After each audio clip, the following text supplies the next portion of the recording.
Welcome to Universe Live. I'm Lynette McConkey. And I'm Iori Kennedy. It's Tuesday, November 14th, 2023. In a statement signed by all 9 justices, the Supreme Court adopts a code of conduct. The court says the new code of conduct has been adapted from an existing code for lower courts. They did not clarify how the code would be enforced. President M. Russell Ballard's funeral will be held this Friday at 11 o'clock. The service at the Tabernacle on Temple Square is open to the public. It will also be streamed live on the church's broadcast page.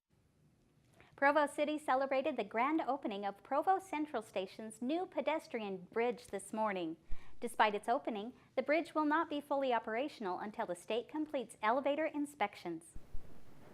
4 Utah cities are on the National Association of Realtors list of top 25 markets where home prices have dropped. St. George, Provo, and Logan came in at 6th, 7th, and 8th on the list. Home prices in these areas dropped by 3.3% or more. Salt Lake City also made the list at number 23. Utah's general election is coming up next week. Have you mailed in your ballot?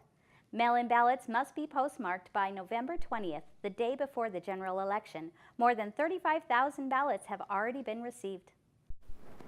University Place in Orem is celebrating Christmas early this year with their annual orchard lighting event. Universe Live reporter Ethan Porter is here in the newsroom to tell us more. Hundreds gathered at University Place last night to celebrate the 7th annual orchard lighting event hosted by University Place. During the event, guests had the opportunity to participate in a variety of fun events. 5, 4, 3. Visitors at the orchard lighting event anxiously waited for the 100,000 Christmas lights to illuminate Orchard Park on Monday night. Work on the project requires extensive planning each year and takes hundreds of man-hours as the lights are programmed and hung for the event in November. We do have to start months in advance so that everything can fall into place by today. The goal of the event is to celebrate the holiday season with a variety of colorful lights all across the orchard.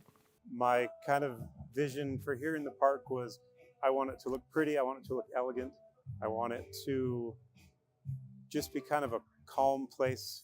Event planner Jared Mower says the best part about the event is finally seeing all the hard work pay off for the first time. To be able to see it, the light display, it's actually come together and then everything turn on and actually work.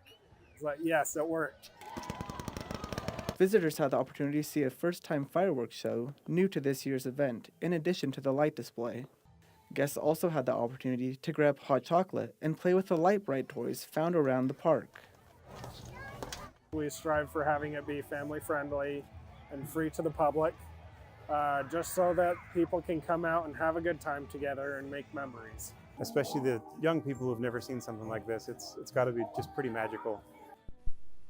University Place says visitors will have the opportunity to see the light display each night from now until the end of the year. Thanks, Ethan. Tournaments, banquets, games, and concerts will be held on campus this week as clubs use their passions and talents to raise money for charities of their choice. Derek Van Buskirk is on campus to tell us about a few of the activities this week. Derek?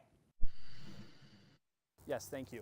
This week is Care Week, meaning clubs all over campus are going to be hosting different activities and fundraisers to raise money for their charities of their choice. I talked to Jared Moline, the VP of Clubs from BYUSA, to learn more. Care Week is for all of the clubs on campus to kind of give back to their communities. And they'll have events through Care Week that will kind of be ways that they can earn money for those charities. Moline and other BYUSA members have been working behind the scenes to help clubs organize these events. Is there a specific activity that you're excited to attend personally? I am really excited to attend the water polo activity. Here at the Provo Rec with the BYU water polo team behind me.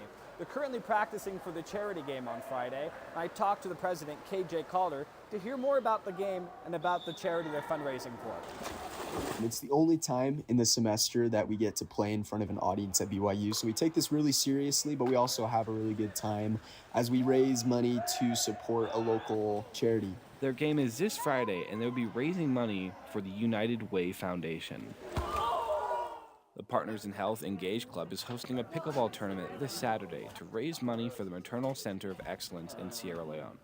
The president of the club, Alexander Beecroft, shares why raising money for maternal care is important to her. My sister just had a baby in March, and it was a very high-risk pregnancy. She almost died. The baby almost died. She had the best medical care possible. It's just really important to me that other people have that same care and the same chance to, survive and thrive. Although the Partners in Health Pickleball Tournament is the last activity of Care Week, the first one can actually be found here at Brigham Square while this is airing. The Tribe of Many Feathers Club will be selling Navajo tacos and fry bread. More information about this and other activities can be found on the BYUSA website. Reporting for Universe Live at BYU, I'm Derek Van Buskirk. Provo is home to many clubs, from pickleball to bowling, but one of the most popular clubs centers around a card game. Universe Live reporter Joel Layton takes a look. Joel? I'm here outside the Dragon's Keep game store in downtown Provo. Every Friday, dozens gather here to compete in a grand tournament. The game they're all fighting to win is Magic the Gathering. Each week, the Dragon's Keep store comes alive with the sound of excited chatter and anticipation for the Magic the Gathering tournament. The fantasy-themed strategy game has grown a large fan base in Provo. Participants purchase last-minute cards and snacks before heading into the back room to take their seats. Most of these people don't know each other, but they come in and play every week. Ben Woodward works at the Dragon's Keep. He helps host the Magic tournament. We have a fantastic community. We've got new players, advanced players, we got old-timers. Everyone is so helpful with new players coming in. They'll answer questions, teach them how to play, teach them tricks of the trade. The Dragon's Keep app pairs up two opponents to face off against each other, armed with a deck of cards. The aim of the game is to deplete each other's cards. The winners play off against each other until a Magic champion is chosen. If we play in the finals, here, come here. Any city like Provo size you'll go to, you'll find some stores with people who are playing. Provo local Dan Hadfield has participated in multiple Dragon's Keep tournaments. My personal favorite bit is just, meeting new people and goofing off with pieces of paper. And, it's just the right balance for me of like casual and competitive play. You're trying to win and you're having fun. Although the tournament began at 7 p.m., tournaments extend well into the early hours of the morning. The Dragon's Keep hosts multiple games a week and even a family home evening board game night on Mondays. The weekly tournament is an opportunity for friends to spend time together doing what they love. Reporting for Universe Live, I'm Joel Layton. Thanks, Joel. Dates for future competitions can be found on the Dragon's Keep website. Thanks for joining us today for Universe Live. Have a great day.